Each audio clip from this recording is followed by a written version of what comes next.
Bonjour à tous et bienvenue dans le podcast Prépa Dalloz, un podcast 100% consacré aux droits et libertés fondamentaux.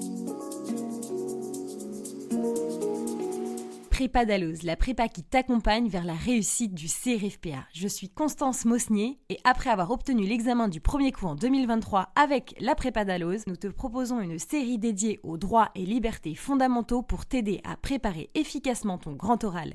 Et si tu rejoins la formule annuelle ou encore estivale de la Prépa Dalloz, tu bénéficies de moins 10% avec le code Constance 10. Bonne écoute!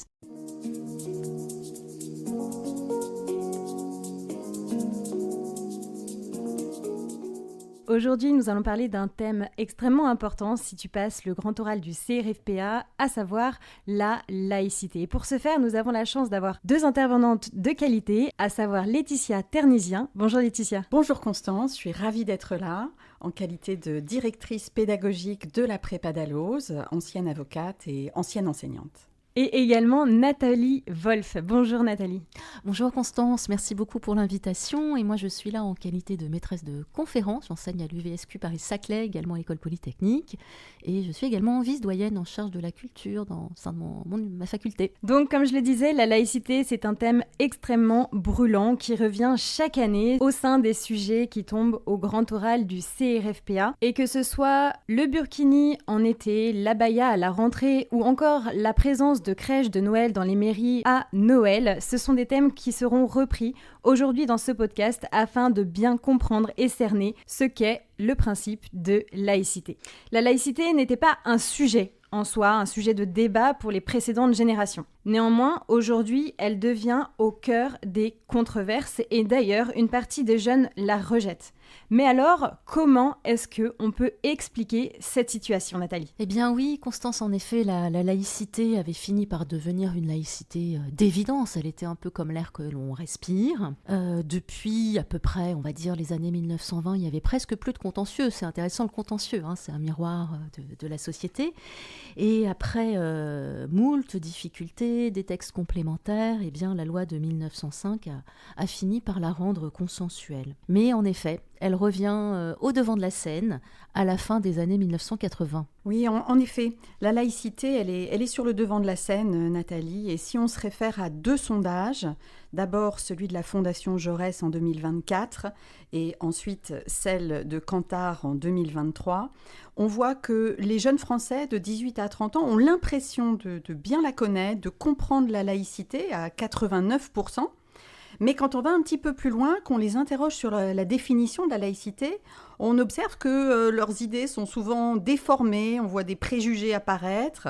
Et donc, les jeunes estiment à 60% que la laïcité est instrumentalisée par les politiques et les journalistes pour dénigrer les musulmans. En effet, une partie de la population perçoit la laïcité aujourd'hui comme oppressive, comme plus attentatoire à la liberté religieuse, voire même comme discriminatoire.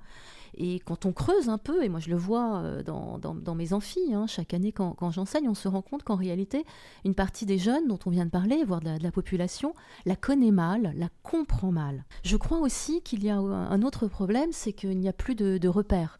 Sous la Troisième République, la laïcité était essentiellement défendue par la gauche. Or, on voit qu'aujourd'hui, une partie de la gauche l'a abandonnée.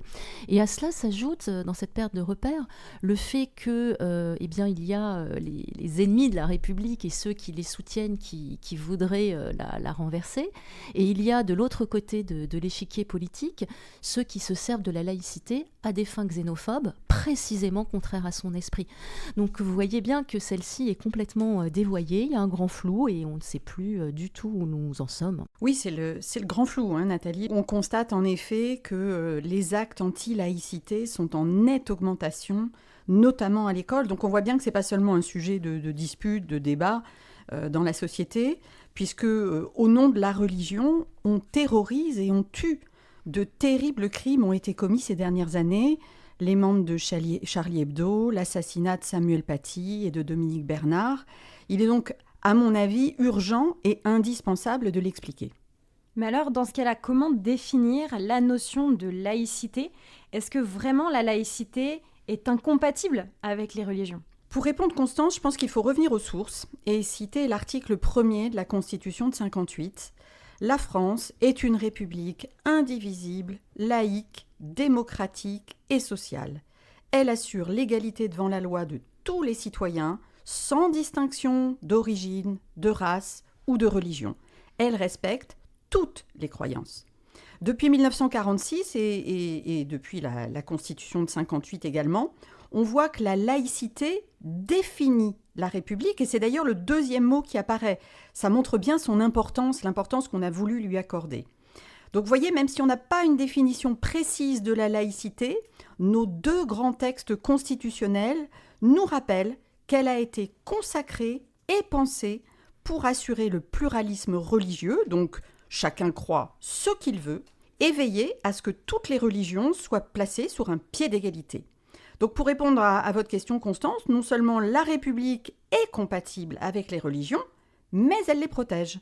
D'accord, donc si je vous comprends bien, la consécration de la laïcité, c'est une notion qui est très récente. Et oui, absolument. Donc ce principe constitutionnel, Laetitia nous le dit, hein, il est né après la Deuxième Guerre mondiale. Et le concept juridique moderne apparaît au XIXe siècle. Mais quand même, ce qui est intéressant de noter, c'est que les racines sont en réalité beaucoup plus anciennes. Si on regarde ne serait-ce que l'étymologie de laïcité, c'est quoi? C'est laos, ça vient du grec antique et ça renvoie à l'unité du peuple. Et c'est aussi une étymologie qui est latine, laicus, c'est-à-dire ceux qui ne sont pas des prêtres. Donc ça nous dit quelque chose. Et peut-être aussi préciser que cette idée de séparation, elle n'est peut-être pas complètement étrangère au Nouveau Testament. On connaît tous cette phrase fameuse « Rendez à César ce qui revient à César et à Dieu ce qui revient à Dieu ». Donc, comme Laetitia l'a évoqué, et c'est ce que nous disent les racines de ce mot, eh bien, la laïcité, elle est porteuse de l'égalité, égalité de tous. Toutes les religions sont mises sur un pied d'égalité. Et une idée de séparation de la sphère politique et de la sphère religieuse, séparation qui garantit quoi? La liberté. Mais alors, si on revient un petit peu en arrière, on constate donc que la majeure partie de son histoire, la France n'était pas laïque. Les religions n'étaient pas, donc, en France, sur ce pied d'égalité que vous décrivez. Vous pouvez nous en dire plus ? Exactement, Constance. Il faut rappeler que ça a été un très long chemin avec beaucoup d'injustices, de morts à cause des religions. Pour illustrer ça, je donnerai deux exemples marquants. Exemple d'injustice d'abord, sous l'Ancien Régime. La monarchie française connaissait officiellement la religion catholique comme religion d'État, ce qui fait que les autres religions étaient juste tolérées et régulièrement soumises à des discriminations. Par exemple, les Juifs, qui n'avaient pas les mêmes droits que les catholiques. On peut citer le droit de posséder des terres. Et la seconde illustration concerne les protestants, avec le massacre de la Saint-Barthélemy, la nuit du 24 août 1572. C'était dans un contexte de tension extrême entre catholiques et protestants.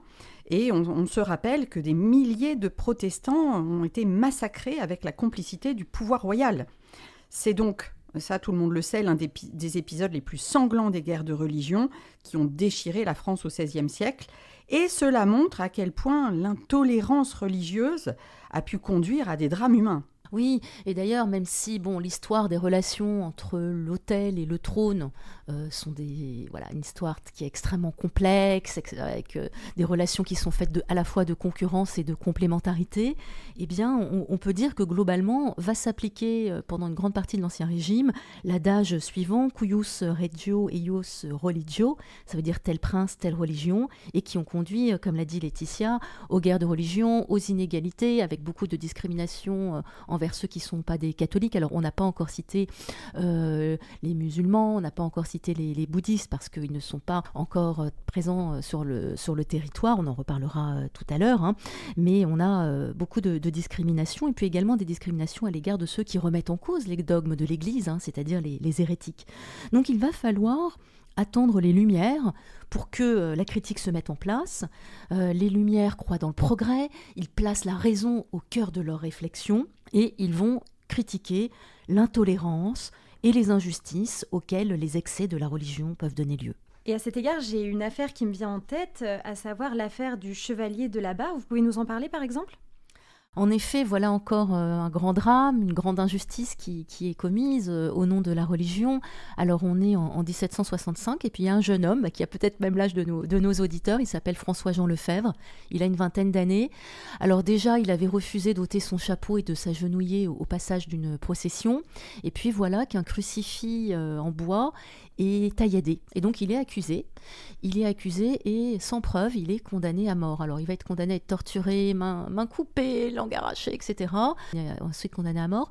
Voltaire va prendre sa défense. Malheureusement, il ne va pas réussir à le sauver. Il obtiendra seulement, si je puis dire, entre guillemets, eh bien que le chevalier de la Barre ne soit que décapité et son corps sera ensuite brûlé. Donc vous voyez, histoire de ce jeune homme qui est accusé sans preuve. C'est une affaire, alors il n'y avait pas encore Internet à l'époque, mais l'information circule qui va beaucoup émouvoir l'Europe entière.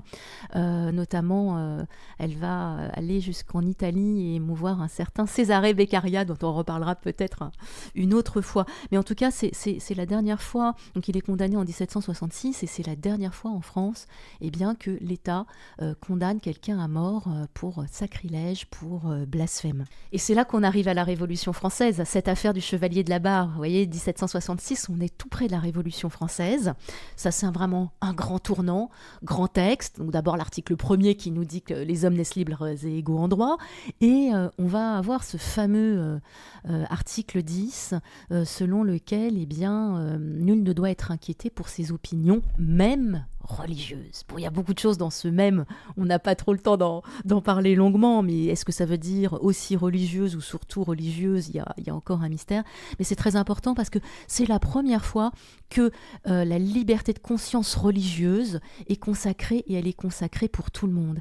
Et d'ailleurs, vous voyez, on parle beaucoup de tolérance, hein, on entend ce mot à tout va, tolérance, tolérance, tolérance. Il y a eu des débats très intéressants au moment de la Révolution française.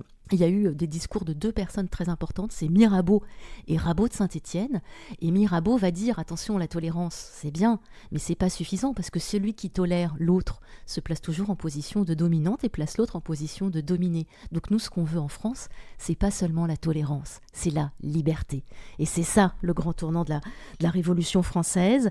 Et alors, il n'y a pas la laïcité encore, hein, le mot est jamais prononcé bien sûr, on n'en est absolument pas là. Mais néanmoins, on est dans les prémices et de nombreuses lois de sécularisation de la vie sociale à ce moment-là vont commencer à être adoptées. Par exemple, alors que l'état civil était tenu par l'Église catholique, eh bien à partir de là, 1792, ce sont les officiers municipaux qui enregistrent les mariages et les naissances. D'ailleurs, il n'y a pas que les mariages, Nathalie. La question de l'enterrement va aussi progressivement sortir du champ de l'Église. Sous l'Ancien Régime, il faut savoir que les prostituées, les francs-maçons, les comédiens n'avaient pas le droit d'être enterrés. Et en 1673, on a même refusé d'enterrer Molière, vous vous rendez compte ? Et c'est uniquement grâce à l'intervention de Louis XIV qu'il a pu être inhumé, mais discrètement, en pleine nuit. Vous parliez de 1792 à l'instant, Nathalie. Donc finalement, c'est à peu près à cette même période que le blasphème ne figure plus dans le code pénal, c'est ça ? Exactement. Bon, le blasphème, c'est une parole qui est outrage Dieu, la divinité. Et pendant longtemps en France, on a considéré que le blasphème était un délit, voire un crime. Et pour la première fois, premier code pénal, eh bien, le blasphème ne figure plus.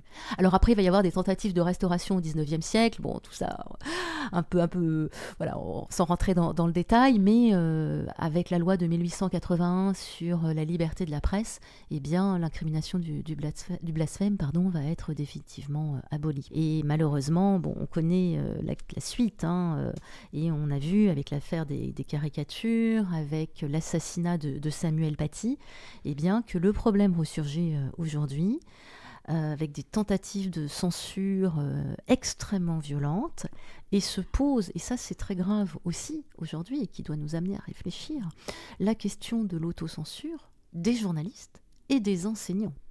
Pour revenir un petit peu à cette construction de la laïcité, c'est surtout avec les grandes lois de la Troisième République que le processus de sécularisation se consolide, n'est-ce pas Nathalie ? Oui, bon, rappelons quand même entre-temps qu'il y a eu le Concordat de 1801, conclu par Napoléon avec la papauté. Il reconnaît le catholicisme comme religion de la majorité des Français, en lui accordant un certain nombre de privilèges, mais en le subordonnant totalement à l'État. Donc là aussi, on peut dire qu'un seuil de laïcisation, au fond, a été franchi, puisque l'État renonce formellement à assurer le salut des citoyens, pour se concentrer désormais sur les intérêts terrestres, qu'il dissocie totalement de l'appartenance religieuse, avec le Code civil de 1804. Et comme vous le dites, Constance, en effet, ce sont surtout les lois de la Troisième République, de, on va dire, 1881 à 1886, qui vont être importantes. Il y a le rétablissement du divorce, il y a l'interdiction des prières lors de la rentrée parlementaire, mais surtout, il y a l'école. Et la première séparation qui existe, c'est la séparation entre l'école et l'État. Et c'est sur une loi sur l'école en 1886, c'est la fameuse loi Goblet sur l'enseignement primaire, et bien que le mot laïcité, ou plus exactement l'adjectif laïque, va être prononcé. Et d'ailleurs, ça me fait penser donc à notre cher Victor Hugo, pour qui la notion justement de laïcité et de cette séparation dont vous parlez de l'Église et de l'école est si chère, n'est-ce pas ? Ah oui, Victor Hugo, comme tout le monde le sait, était très croyant et il avait compris que la séparation entre l'école et l'Église était nécessaire. Je vous propose de vous replacer en 1850, quand Victor Hugo prit la parole à l'Assemblée nationale contre la loi Fallou sur la liberté de l'enseignement, car il ne faut pas oublier, Victor Hugo, c'est l'auteur des Misérables, que l'on connaît tous, mais ce n'était pas seulement un écrivain, c'est aussi un homme politique. Homme politique qui a d'ailleurs dû s'exiler à l'étranger 1 an plus tard, à la suite du coup d'État de Louis-Napoléon Bonaparte en 1851, et son bannissement qui a été effectué par décret en 1852. Je ne peux pas m'empêcher de citer quelques extraits de son discours. « Je veux sincèrement, fermement, ardemment l'enseignement religieux, mais je veux l'enseignement religieux de l'Église et non l'enseignement religieux d'un parti. Je ne veux pas qu'une chaire envahisse l'autre. Je ne veux pas mêler le prêtre au professeur. Surtout, je considère comme une dérision de faire surveiller au nom de l'État, par le clergé, l'enseignement du clergé. En un mot, je veux, je le répète, ce que voulaient nos pères. L'Église chez elle, l'État chez lui. » Pour les étudiants qui passent le CRFPA, je vous invite à bien apprendre la fin de cette citation qui pourra vous servir et à vous faire une petite fiche sur Victor Hugo, grand défenseur des libertés, qui vous sera bien utile le jour du grand oral. Ah, cette belle formule qu'on a plaisir à entendre anticipera donc la célèbre loi de 1905 ? L'article 1er de la loi de 1905 dispose que la République assure la liberté de conscience, elle garantit le libre exercice des cultes sous les seules restrictions édictées dans l'intérêt de l'ordre public. Et l'article 2 rajoute que la République ne reconnaît, ne salarie ni ne subventionne aucun culte. Loi de 1905 avec plus de 40 articles qui vient vraiment couronner tout ce processus de séparation entre l'État et les religions, qui a mis des décennies à se construire. On parle bien des églises au pluriel dans cette loi, et ce qui montre bien qu'on vise toutes les religions sans en privilégier aucune. Attention, pour les étudiants qui passent le CRFPA, on oublie parfois de mettre ce terme au pluriel, les églises. Aussi étrange que ça puisse paraître, ce mot laïcité, il ne figure nulle part dans le texte, et c'est donc toute la force de cette loi de 1905 qui va incarner le principe de laïcité sans le nommer. C'est une étape essentielle, cette loi de 1905, qui ne va pas se contenter d'affirmer la liberté de conscience qui garantit à chacun le droit de croire ou de ne pas croire. La loi va plus loin en consacrant aussi la liberté de culte. Autrement dit, c'est l'extériorisation du culte qui va rendre matériellement et financièrement possible la pratique de sa religion, de célébrer ses rites et de s'organiser collectivement. Donc on voit bien qu'il y a 2 aspects complémentaires. Il y a la conscience, le fort intérieur, et le culte, c'est l'extériorisation de sa foi. L'État, désormais, ne reconnaît plus, ne salarie plus et ne subventionne plus aucun culte. Il devient neutre, impartial, garantissant à chacun l'égalité devant la loi, quelle que soit sa croyance. Oui, et rappelons aussi que la loi de 1905, on l'oublie souvent aujourd'hui, mais elle n'a pas été tout de suite acceptée. Il a fallu beaucoup encore de chemin, puisqu'il a fallu 3 lois complémentaires pour que l'Église l'accepte. Un accord informel sous l'impulsion du pape Pie XI en 1924, pour que la séparation fût enfin acceptée par Rome. Et puis plus tard, bien sûr, c'est 1962 avec le Concile Vatican II. C'est un événement très marquant, ça, de l'histoire du XXe siècle. C'est beaucoup de 3 ans de discussions, de réformes, avec une question que l'Église s'est posée, comment faire face à la modernité triomphante.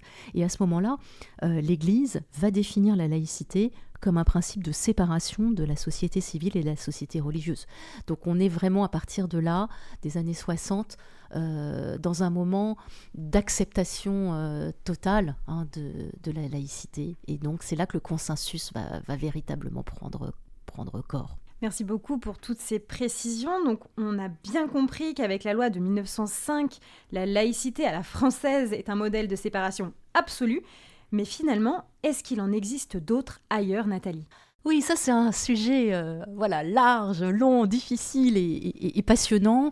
D'abord, ce qu'il faut dire, c'est la chose suivante, c'est qu'il n'y a pas de démocratie sans qu'il y ait plus ou moins une séparation entre les églises et l'État. Alors, dans le modèle français, on l'a dit tout à l'heure, l'État ne privilégie aucune religion. Donc le but, on l'a dit, c'est d'arriver à l'égalité. Comment faire en sorte que toutes les religions soient égalité ? Eh bien, la France choisit ce modèle, cette voie, c'est l'universalisme. Elle n'en reconnaît aucune. Et c'est ça la forme française, pour reprendre l'expression du juriste Yves Godmet, c'est ça la forme française de la liberté religieuse. Alors, ça ne veut pas dire que ce modèle est le seul. Et d'ailleurs, nous-mêmes, nous nous sommes inspirés d'autres modèles. Le fameux Aristide Briand, qui est rapporteur sur la loi de 1905, va clairement dire « Inspirons-nous du Mexique », où déjà au Mexique, en 1857, il y a eu une tentative de séparation de l'Église catholique et de l'État. Après, les choses vont se consolider, surtout au Mexique, en 1917. Et puis, nous-mêmes avons été une source d'inspiration pour d'autres États. Je pense par exemple à la Turquie d'Atatürk. C'est un exemple très intéressant.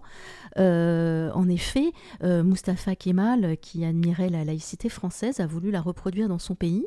Et en 1928, la mention « la religion de l'État turc et l'islam » disparaît de la Constitution, avec, on peut dire, une sécularisation à marche forcée et un contrôle étroit sur la vie religieuse.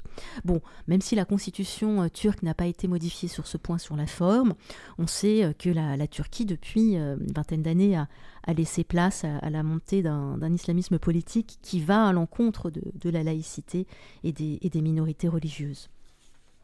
Et puis, bien sûr, il y a d'autres modèles auxquels on pense, d'autres grandes démocraties. On peut bien sûr penser à l'Angleterre et aux États-Unis. Donc si en France, on va privilégier au fond ce que j'appellerais un droit à l'indifférence à l'égard de la religion, dans ces États dits pluralistes, on va avoir une plus grande expression de la liberté religieuse, de la manifestation de la religion, et on va plutôt mettre en avant le droit à la différence. C'est des histoires très, très, très différentes, celle des États-Unis par exemple et celle de la France. Aux États-Unis, les pères fondateurs, je pense notamment à des gens comme Jefferson, ont voulu construire un mur de séparation. Ce mur de séparation, il existe dans la Constitution, mais on sait que ce mur est plus poreux et que la religion occupe dans la société civile une place beaucoup plus grande. En Angleterre, on a un modèle différent là aussi. On a une séparation surtout de la partie exécutive en réalité de l'État, et on a un monarque qui représente l'Église anglicane. Donc on a un modèle qui pour des raisons historiques est assez différent du nôtre. Oui, Nathalie, on peut également parler de l'Allemagne et l'Espagne, où on parle plutôt d'une coopération avec les religions. En Allemagne, le terme utilisé est de neutralité bienveillante, où l'État et les religions sont partenaires. C'est donc une coopération encadrée par la loi fondamentale. Et on peut même préciser que, ça c'est intéressant, que l'Allemagne est un des rares pays où chacun déclare sa religion et l'impôt prélevé est reversé à son culte.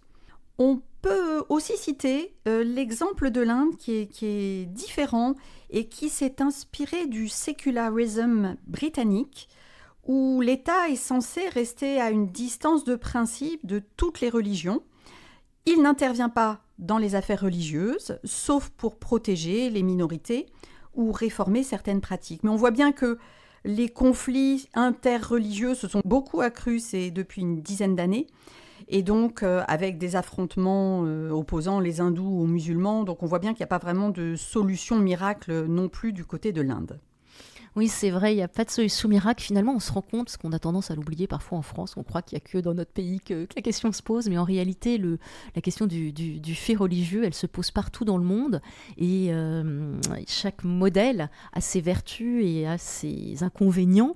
Et quand même, moi, je me suis demandé, parce que certains voudraient qu'on modifie notre façon de concevoir la laïcité, qu'on aille peut-être plus vers un modèle à l'anglo-américaine, mais je me suis posé la question de savoir finalement si est-ce qu'aux États-Unis, est-ce qu'en Angleterre, il y a vraiment moins de discrimination ? Est-ce qu'on est vraiment, ou en Italie, ou en Espagne, est-ce que finalement aux États-Unis ou en Angleterre, chacun vit pas, chacun dans son quartier, chacun dans son école, sans que les communautés au fond ne se mélangent et vivent non pas les unes à côté des autres, mais vraiment vivent ensemble, le fameux faire société. Peut-être juste un exemple qui me fait dire que l'expression de la religion n'est pas forcément un signe toujours sur la voie publique de plus grande justice et de meilleure justice et de meilleure égalité. Si on prend l'exemple de l'IVG, par exemple, aux États-Unis, on observe qu'aujourd'hui, dans près de la moitié des États américains, l'IVG est soit limité, soit drastiquement interdit, et cela au nom de la moralité religieuse. En France, si nous avons réussi à renforcer ce droit des femmes de disposer de leur corps et l'avons consolidé de cette façon qui est la nôtre depuis 1975 jusqu'à aujourd'hui, on a inscrit d'ailleurs cette liberté dans la Constitution, est-ce que ce n'est pas aussi parce que nous avons une séparation stricte du politique et du religieux. Donc il n'est pas certain que notre modèle soit plus discriminatoire, et je me demande si finalement notre modèle n'est pas plus protecteur au fond des femmes. C'est une question que je me pose en tout cas. Merci Laetitia, merci Nathalie pour ces points de comparaison qui nous permettent finalement de mettre en perspective cette notion de laïcité. Mais revenons un petit peu en France aujourd'hui. On voit que la question est très vive et que notamment le contentieux a ressurgi à l'école. Mais alors pourquoi les tensions réapparaissent-elles dans l'espace scolaire ? En effet, il y a eu à peu près 60 ans, on l'a dit tout à l'heure, d'apaisement, et tout revient à la fin des années 80, essentiellement avec une affaire qui a beaucoup marqué le monde du droit et puis bien sûr les médias. C'est l'affaire de Creil en 1989. Plusieurs jeunes filles refusent d'ôter leur foulard islamique à l'entrée du collège. Bon, l'affaire va être très médiatisée. Mais ce qui est important de voir, c'est que, d'abord, l'année 89, c'est pas une année complètement anodine. Il y a eu beaucoup de choses en 89. Il y a eu la chute du mur, il y a la fin d'une idéologie, le communisme, il va y avoir la montée aussi de l'individualisme. C'est ma liberté c'est mon choix. Et puis, beaucoup d'événements extrêmement forts. Je pense notamment à la première fatwa contre Salman Rushdie. Je pense également à la guerre civile terrible en Algérie, avec des centaines de milliers plusieurs centaines de milliers de morts aussi au nom de la religion. Tout ça va avoir un impact aussi sur ce qui va se passer en France. Donc l'année est importante et puis le lieu est important. C'est-à-dire que les conflits ressurgissent où ? À l'école. C'est un espace spécifique, l'école, parce que c'est un lieu où l'on vient pas seulement pour jouir de ses droits, mais où l'on vient pour constituer sa liberté. Et c'est également un espace où la laïcité est née, on l'a dit tout à l'heure. Donc ce n'est pas anodin que le sujet revienne spécifiquement à l'école. Et il va y avoir un certain nombre de conflits, de jurisprudences très nombreuses après l'avis du Conseil d'État. Et malheureusement, cette jurisprudence extrêmement abondante ne va pas permettre d'apaiser les tensions. Et c'est là qu'intervient la loi du 15 mars 2004, qui a été adoptée pour justement encadrer la laïcité dans l'enseignement public. À la suite de toutes ces jurisprudences, c'est la loi qui s'est saisie de cette question. Et cette loi de 2004 interdit aux élèves des écoles, collèges et lycées publics le port de signes ou de tenues ostentatoires qui vont démontrer leurs croyances religieuses. C'est une loi vraiment extrêmement importante pour des étudiants qui présenteraient le CRFPA et même dans leur cursus universitaire, dont l'objectif a été de garantir la neutralité de l'école républicaine et de protéger la liberté de conscience des élèves. Oui, mais là encore, la loi de 2004 n'a pas tout résolu, car si on prend les conflits tels que par exemple l'abaya, on se rend bien compte que ce n'a pas été suffisant. Qu'en pensez-vous, Nathalie ? Et oui, malheureusement, on n'a pas réussi à résoudre tous les conflits. Et autour de l'école, on a peut-être oublié de le mentionner tout à l'heure, il y a aussi toute cette question du service public. C'est-à-dire que si chacun dit « moi, je ne viens pas tel jour parce que ma religion me l'interdit », est-ce que le service public peut fonctionner si chacun y va chaque jour de sa religion ? Moi, ma religion m'interdit d'étudier tel programme. Qu'est-ce qui va rester du service public ? Donc, il y a aussi toute cette question du fonctionnement du service public. Et puis, qui a ressurgi avec, en effet, l'affaire de l'abaya à la rentrée 2023. Donc, de quoi s'agissait-il ? À l'époque, le ministre de l'Éducation, c'était Gabriel Attal, avait donc interdit le port de ce type de vêtements. Et on se retrouve, là encore, affaire très médiatique, devant le juge des référés, le juge de l'urgence, devant lequel on demande de suspendre la décision interdisant ce type de vêtements. Alors certains ont crié, on dit voilà, au retour de la police du vêtement. Alors est-ce que c'était un retour de la police du vêtement, comme on a pu avoir en France au début du XXe siècle ? Par exemple, vous savez que je vois que, alors vous ne nous voyez pas dans le studio, mais nous sommes toutes en pantalon. Et au début du XXe siècle, vous savez que les filles n'avaient pas le droit de se déplacer en pantalon, sauf par temps de neige. Donc il y a eu effectivement cette police du vêtement. Heureusement, elle n'existe plus aujourd'hui en France. Mais donc, ce qui va se passer, c'est que l'administration va interdire le port de ce vêtement en se fondant sur l'augmentation des actes anti-laïcité, mais également en se fondant sur les dialogues qui ont été entrepris avec les élèves. Et les élèves indiquaient eux-mêmes qu'ils portaient ce vêtement pour des raisons religieuses, et c'était d'ailleurs tout à fait relayé par les réseaux sociaux. Et donc, qu'a fait le juge ? Il a considéré que le port de ce vêtement, d'ailleurs le juge ne le définit jamais, ne dit pas c'est un vêtement religieux, l'État non plus, c'est pas à l'État de dire ce qu'est un port, un signe ou un vêtement religieux. L'État dit c'est seulement, il le décrit, c'est un vêtement couvrant l'ensemble du corps à l'exception des mains et du visage. Et le juge administratif donc va considérer qu'il n'y a pas eu d'atteinte, puisqu'on est en urgence, manifestement grave et illégale à une liberté fondamentale. Donc au fond, il s'agissait d'appliquer la loi de 2004 dont vient de parler Laetitia et sa circulaire d'application. Et le Conseil d'État, un an plus tard, a confirmé cette approche sur le fond. Mais il n'y a pas qu'à l'école que le fait religieux pose question. On a beaucoup entendu parler des crèches de Noël, de la statue du pape, des hijabeuses à l'approche des JO de 2024, ou encore de la proposition de la loi adoptée au Sénat pour interdire le port de signes ostensibles lors des compétitions sportives en février 2025. Mais il y a surtout le port du burkini à la plage et à la piscine, même vêtement et pourtant règles différentes. Mais pourquoi ? Ouais, c'est vrai que ça a l'air compliqué. C'est le même vêtement, alors à la plage on peut le porter, à la piscine on peut pas, donc tout ça peut paraître extrêmement complexe. Donc ce qu'il faut quand même rappeler, c'est que dans l'espace public, et heureusement, on a le droit de se déplacer et de s'habiller comme on le souhaite. Il n'y a pas de laïcité dans l'espace public, hein. Il y a deux choses qui sont interdites. On n'a pas le droit de se promener tout nu, c'est comme ça, c'est l'ordre public, c'est les mœurs, on vit à sexe couvert. Alors, il y a des endroits dans le monde, hein, où on peut vivre tout nu, mais en tout cas on n'a pas fait ce choix en France. Et deuxième interdiction, c'est qu'on n'a pas le droit de dissimuler son visage. C'est interdit. Le visage fait partie de ce qui permet de faire société. Je te vois et tu me vois. C'est comme ça. Donc en dehors de ces interdictions, c'est libre. Mais il y a eu en effet ce contentieux et au fond qui nous montre que ce qui va être important, c'est de déterminer l'usage que l'on fait de l'espace public. Donc à la plage, généralement, les arrêtés municipaux qui ont tenté d'interdire le port du burkini ont la plupart du temps été censurés, sauf lorsqu'ils portent atteinte à l'ordre public matériel et extérieur. Ça veut dire qu'il faudrait qu'il y ait des problèmes de sécurité ou des problèmes de rixes, de bagarres liés à cela. En revanche, C'est pas la même chose à la piscine publique. Pourquoi ? Tout simplement, et là on regarde quelle est l'activité qui s'y déroule.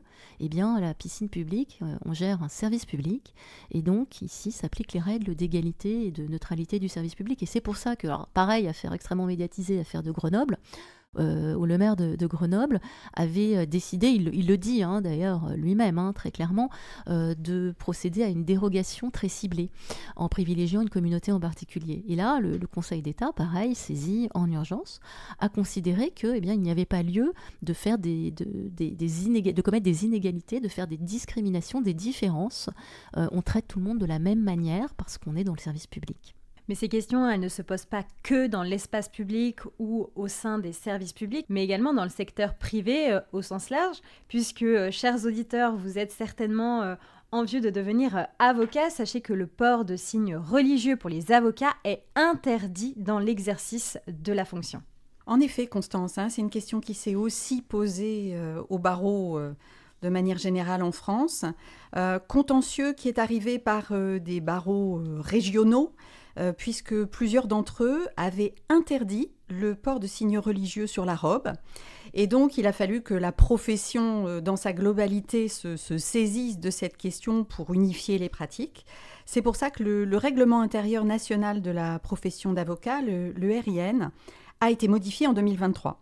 Désormais, il interdit officiellement le port de tout signe distinctif avec la robe, qu'il soit religieux, politique ou philosophique. Il faut toutefois noter qu'il reste possible d'arborer sa Légion d'honneur sur sa robe, dont le port est régi non pas par le RIN, mais par le Code de la Légion d'honneur et de la médaille militaire. Alors quel est l'objectif de cette unification, de cette législation ? Eh bien, c'est de préserver la neutralité de la justice, car il ne faut pas l'oublier que l'avocat, qu'il soit en audience ou dans l'enceinte judiciaire, il représente la profession et il participe à la mission de service public de la justice. Il doit donc garantir une image impartiale, indépendante et neutre, pour que le justiciable ait confiance dans le traitement égal de sa cause, sans craindre de discrimination liée, comme notre sujet l'indique, à une conviction religieuse ou politique. Alors à vous écouter, Laetitia, Nathalie, on voit que tous les domaines de la vie sociale, le fait religieux est au centre des préoccupations, mais alors on se pose la question de savoir comment faire pour protéger la laïcité et retrouver un débat apaisé sur le sujet, comment retrouver cette adhésion aux valeurs républicaines qui ont été conquises, comme vous l'avez rappelé, de haute lutte pendant des siècles et au prix de conflits parfois terribles. Bref, mesdames, comment retrouver cette paix sociale dont on a tant besoin ? Déjà, oui, je crois qu'il faut qu'on rappelle que la laïcité, elle est protectrice des libertés fondamentales et qu'elle porte une ambition éthique. Pourquoi elle a été créée ? Elle a été créée pour faire coexister la diversité des croyances. Ce serait vraiment ennuyeux si on était tous pareils, si on appartenait tous à la même religion. Je crois qu'on s'ennuierait hyper profondément. Mais voilà, il faut qu'on puisse le faire dans le respect mutuel et dans le cadre d'un projet et d'un contrat commun. Elle est la laïcité, la condition sine qua non au dialogue interreligieux, également à la reconnaissance de l'autre comme soi-même. Au fond, ce que je voudrais ajouter ici, c'est que au-delà du principe juridique, finalement, quand on regarde les choses, la laïcité, elle est devenue au fond un mode de vie, je dirais même une culture. C'est quoi une culture au sens anthropologique du terme ? C'est une façon de voir le monde, de voir les choses, de voir les gens, donc de faire société, c'est-à-dire de vivre non pas les uns à côté des autres, mais de vivre vraiment ensemble. Oui, et je pense que personnellement, il faut essayer de la faire connaître, de passer plus de temps à expliquer nos textes, nos lois, nos circulaires, et on sait qu'il y en a vraiment beaucoup. C'est notre rôle de juriste, de citoyen, de ne pas la laisser être dévoyée, de renforcer l'apprentissage de son histoire, son enseignement, et même la formation des enseignants eux-mêmes, de tous ceux qui sont amenés à en parler.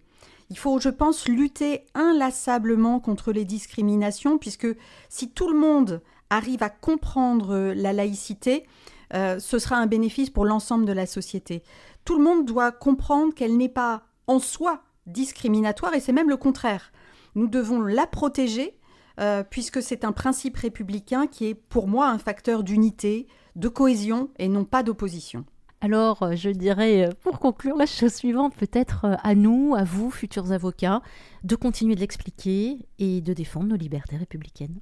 Laetitia, Nathalie, merci infiniment pour toute votre approche critique sur la notion de laïcité. Je te laisse t'abonner pour recevoir une notification pour le prochain épisode et à très bientôt pour un prochain thème sur les droits et les libertés fondamentaux.